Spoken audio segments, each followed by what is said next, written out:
구약성경 시편 827편입니다. 시편 37편 우리 7절 한 절의 말씀 봅니다. 우리 함께 하나님 말씀 읽겠습니다. 여호와 앞에 잠잠하고 참고 기다리라. 자기 길이 형통하며 악한 꾀를 이루는 자 때문에 불평하지 말지어다. 아멘.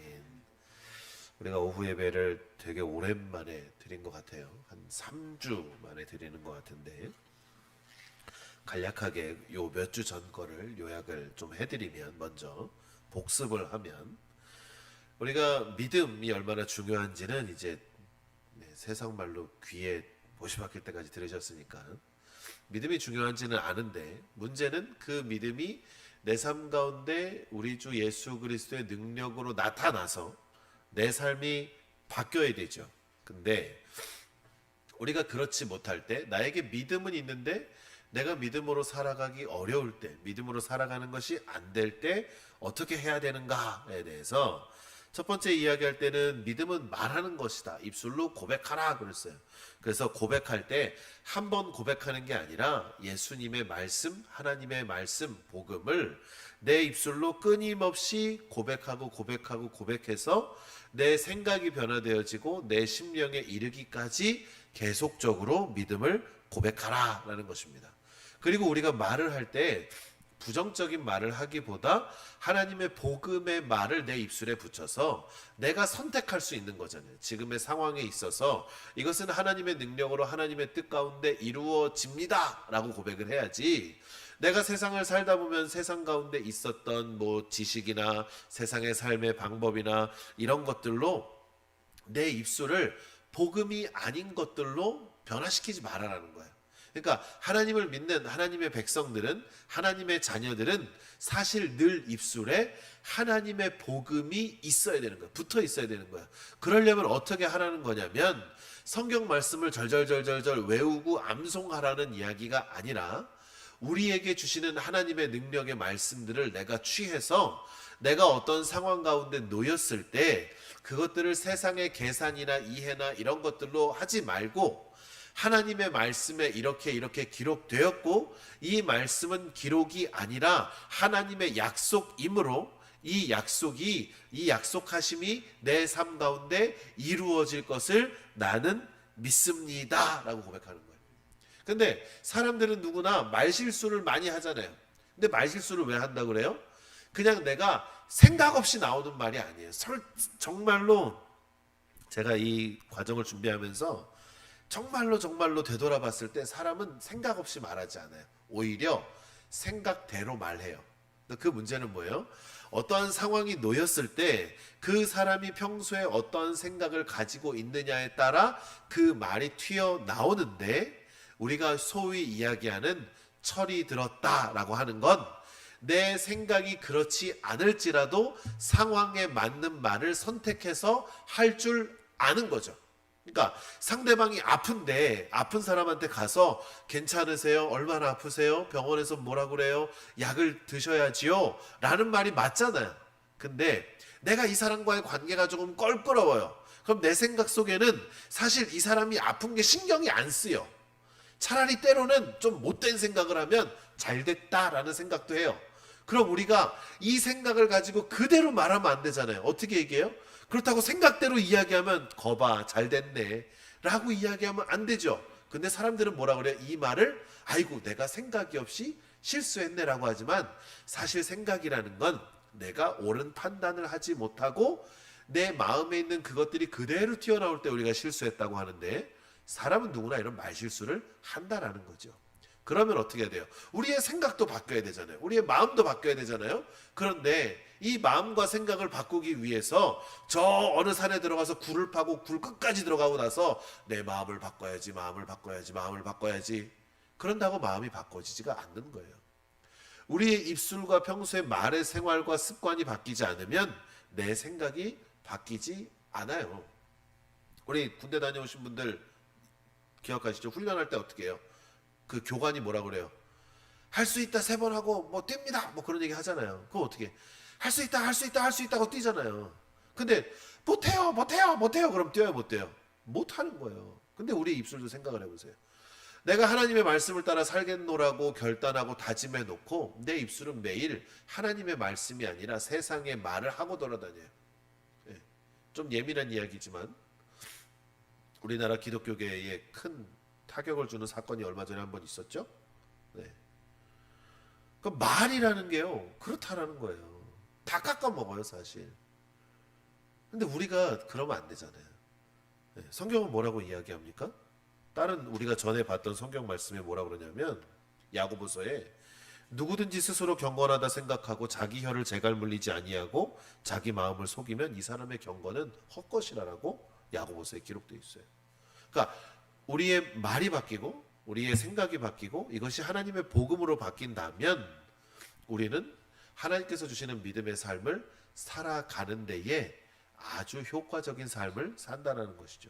그리고 얘기했던 게 반복하지 말라는 거예요. 이 반복하는 게 뭐예요? 중언부언하지 마라. 아무 의미 없이 반복하지 말라는 거예요. 그냥 주여 주여 주여 하면 다 됩니다. 주여 주여 하십시오. 이런 문제가 아닌 거예요. 내가 무엇을 원하는지, 하나님께서 나에게 무엇을 원하는지를 내가 정확하게 알고 구해야지. 식당 가서 배고파요! 그럼 식당의 종업원은 뭐라 그래요? 네, 메뉴판 보시고 드시고 싶은 거 말씀하세요. 아니 나 배고프다니까. 아니 그러니까요 손님, 메뉴판을 보시고 드시고 싶은 걸 말씀하세요. 이 사람이 지금 나랑 장난하다. 내가 배고프다 그러니까 왜 밥을 안 주는 거니까. 그러니까 손님, 메뉴판을 보시고 주문하세요 라고 얘기하잖아요. 근데 우리는 하나님한테 어떻게 해요? 하나님 나 배고파요 죽겠어요. 맨날 배고프다는 얘기만 해. 근데 하나님이 우리에게 오셔서 그래 너 빵 먹어야지 라고 하면 하나님 나 배고프다니까 빵 말고 다른 거 없어요? 라고 한다라는 거예요. 왜일까요? 하나님이 나에게 뭘 원하시는지 정확하게 모르는 상황에서 하는 기도는 그냥 흩어져요. 우리가 무릎 꿇고 1시간 앉아있는다고 다 기도하는 거 아니에요. 예. 무릎 꿇고 1시간 앉아있다고 다 기도하지 않아요. 우리의 생각은 끊임없이 다른 생각들을 해요. 그리고 내 입술은 때로 내가 믿음에 있지 아니하는 말들을 막 쏟아낼 때가 있어요. 그러면서 우리는 뭐라 그래요? 1시간 앉아있으면 기도했다라고 그러죠. 물론 그게 필요 없다가 아니라 조금 더 효과적으로 하자라는 거예요. 제 말은 효과적으로, 효율적으로 하자라는 거예요. 옛날에 모내기 할 때는 우리가 지금은 이제 뭐 육묘장에서 모를 갖다가 다 키워서 가져오잖아요. 더 옛날에는 어떻게 했어요? 뭐 투묘라는 것도 있었고요. 그냥 갖다 씨를 뿌린 적도 있었어요. 근데 그거보다 조금 더 효율적으로 우리는 육묘장에서 묘를 키워서 갖다가 심잖아요. 근데 제가 10년 전에 저 전라도에 계시는 목사님들 중에서 그런 농촌, 그런 농목 활동을 하시는 분들 중에 해외에 있는, 우리 얼마 전에도 캄보디아 선교를 다녀왔는데 해외에 있는 동남아 쪽에 있는 나라 사람들한테 농사를 가르쳐주는 목사님이 계셨어요. 근데 그 목사님한테 물어보니까 그 나라 그쪽 사람들은 너무나도 게을르고 귀찮아서 육묘고 뭐고 없다라는 거예요. 네. 그래서 가르쳐준 게 투묘래요. 투묘. 이게 뭐 그냥 던지는 거야. 논에다가 그냥 던져갖고 그냥 지가 뿌리 내리고 살면 사는 거고 그걸 가르쳤다는 거예요. 근데 이렇게 심는 거랑 잘 키워서 좋은 땅에 갈아놓고 약 주고 비료준 땅에다 딱 심는 거랑 효과가 완전 다르잖아요. 우리도 마찬가지인 거예요. 하나님의 말씀을 내 안에 던져주세요. 하나님 아무렇게나 던져주세요. 내가 받아먹을게요. 이게 아니라 하나님 내 마음밭이 준비되어 있으니 여기에 그 말씀이 심겨지게 하옵소서라고 하는 거죠.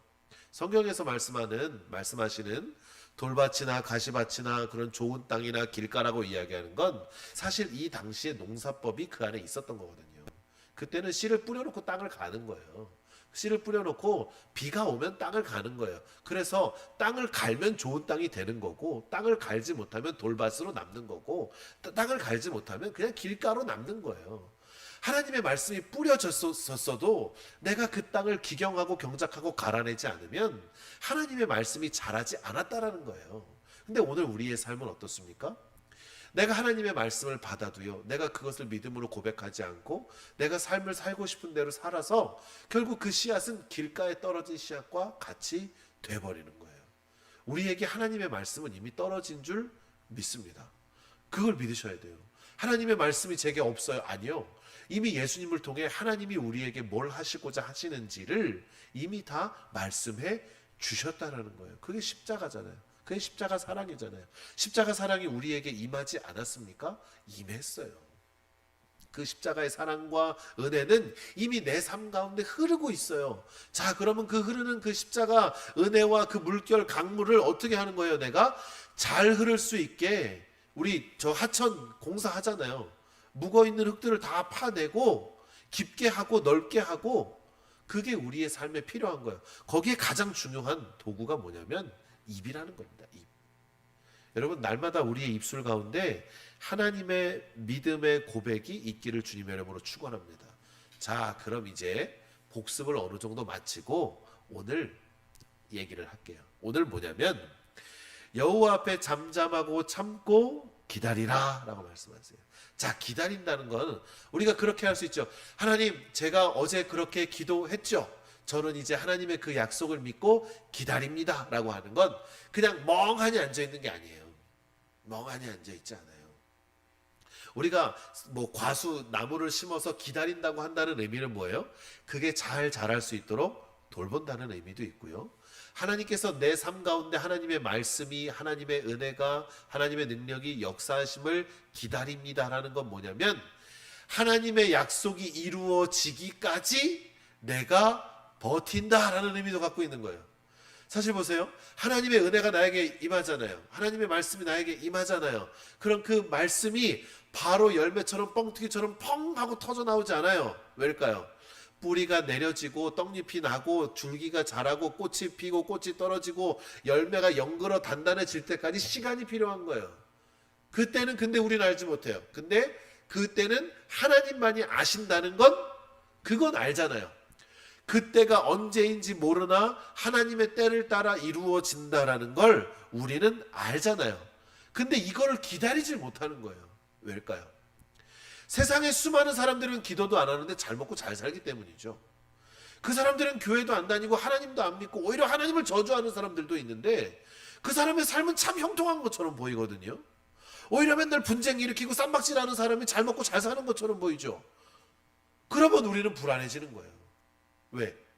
나는 기도했는데 이렇게 살고 있고 저 사람은 기도도 안 하는데 저렇게 살고 있고.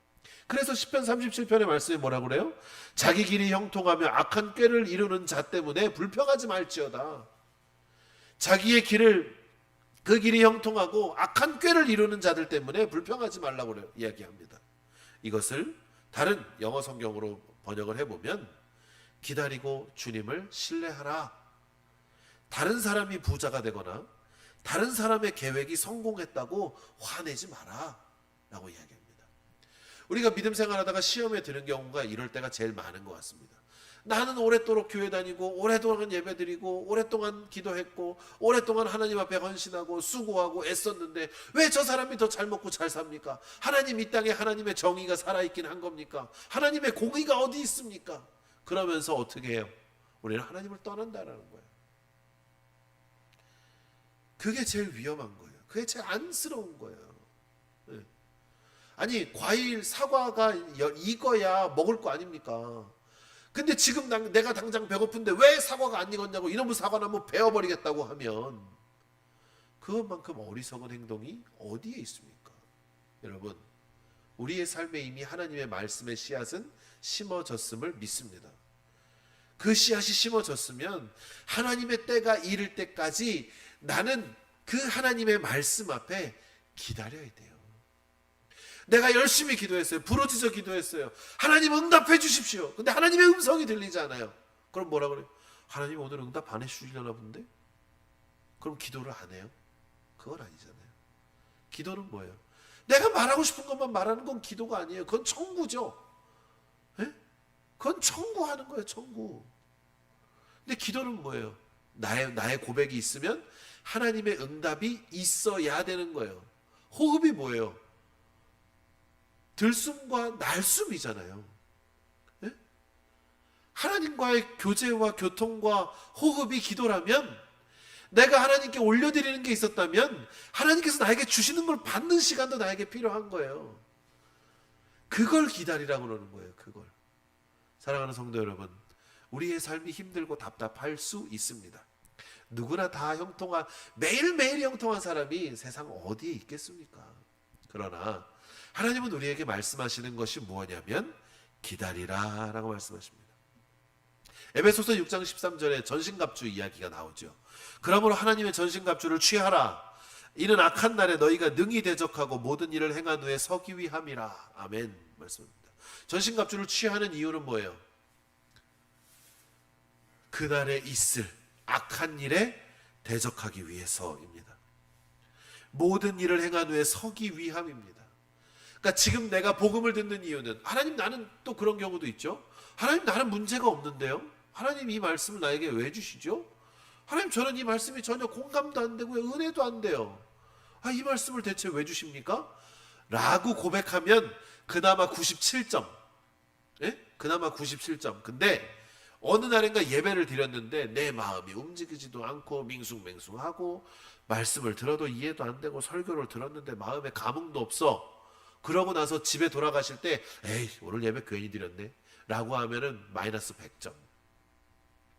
하나님이 지금 나에게 주시는 말씀은요, 하나님의 때를 위함으로 주시는 것이지, 그리고 그 악한 날의 환난의 때에 어려울 때에 그 말씀으로 말미암아 붙들고 일어나게 하시려고 우리에게 주시는 거지.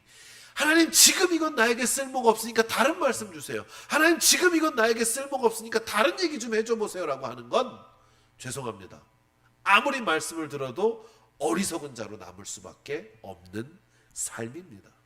사랑하는 성도 여러분, 하나님이 우리에게 말씀을 주셨습니다. 하나님이 우리에게 은혜를 주셨습니다. 그렇게 말씀을 주시고 은혜를 주실 때에 내가 그것을 마음으로 받아 심으시고 기다리십시오. 세상의 것들에 눈 돌릴 필요가 없습니다. 저도 목사로서 부끄럽지만 한 가지 간증을 하자면, 다른 교회들이 뭐 하고 행사하고 한다 그러면 사실 부러워요. 여러분 기억나세요? 작년에 동수원교회에서 단기 선교를 와서 제가 말씀 선포할 때 그 얘기했죠. 사실 다른 동료 교역자들이 요즘 흔히 하는 SNS에 우리 교회에 뭐 했다라는 게 너무나도 배기 싫고 부러워갖고 SNS를 다 안 한 적이 있었다고. 그러면서 저는 하나님께 뭐라 그래요? 하나님 우리 교회는 왜 안 해줘요? 예? 하나님 누구 교회는 모두 했고 모두 했다는데 하나님 우리 교회는 왜 안 해줘요? 사실 저도 이렇게 기도했어요. 네. 저도 부끄럽죠. 근데 하나님이 원하시는 건 그게 아니더라는 거예요. 너의 때가 될 때 내가 너에게 나타낼 거야. 네가 준비되었을 때 내가 너에게 나타낼 거야. 노곡교회가 이렇게 준비가 되었을 때 내가 역사할 거야. 그러니 그때까지 말씀 앞에 기다리라. 예배 앞에 기다리라. 기도의 자리를 떠나지 말아라 라고 말씀하시는 거예요. 중도하차하는 믿음이 아니라 끝까지 완주하는 믿음 되시기를 주님의 이름으로 축원합니다. 자, 야이로의 딸 기억나세요? 야이로의 딸이 어떻게 해요? 예수님한테 왔어. 그러니까 야이로의 딸을 고치기 위해서 예수님한테 왔잖아요. 근데 예수님이 그때 바로 갔으면 어떻게 됐을까? 그 말씀에 뭐라고 그래요? 주님 빨리 왔었으면 내 딸이 죽지 않았을 텐데 주님 좀 빨리 오시지 그랬습니까? 예? 근데 예수님이 왜 빨리 못 갔어요? 물론 수많은 인파들도 있었겠지만 그 앞에 있었던 기적의 이야기가 뭐예요? 혈루증을 앓던 여인을 예수님 고쳐주셨잖아요. 그 여인의 믿음으로 말미암아 그 여인이 나음을 받는 사건이 있었잖아요. 근데 회당장이 예수님한테 원망해요. 주님 좀만 빨리 왔으면 될 거 아닙니까? 저 혈루증 여인 치료한다고 늦지 않았으면 제 딸이 살았을 텐데요. 하나님 왜 그러셨습니까가 아닙니다. 하나님의 때는 우리가 늦었다고 할지라도 하나님이 역사하시겠다고 하면 그때가 최적의 때임을 우리가 믿으시기를 주님의 이름으로 축원합니다. 나는 답답할 수 있어요. 속상해요. 마음이 막 무너져요. 근데 우리가 기도하는 거예요. 주님, 제 마음을 아시죠? 저는 하나님의 때를 가늠할 수 없습니다. 그러나 저는 믿습니다. 하나님의 때에 하나님의 일으키심을 믿습니다 라고 기도하는 거예요. 네. 사랑하는 성도 여러분, 그 믿음이 우리에게 있기를 주님의 이름으로 축원합니다. 네. 일꾼들도요, 일을 다 해야 돈을 받는 거 아닙니까? 월급날이 돼야 돈을 받는 거 아닙니까? 네. 사랑하는 성도 여러분, 인내하는 가운데 하나님의 역사하심을 우리는 보게 될 것입니다. 인내하십시오. 이겨내십시오. 버텨내십시오. 남들로 눈 돌리지 마시고 오직 나는 하나님만 바라보시고 그 하나님께만 소망을 두는 우리 노곡교회 모든 성도들이 되시기를 주님의 이름으로 축원합니다. 기도하겠습니다.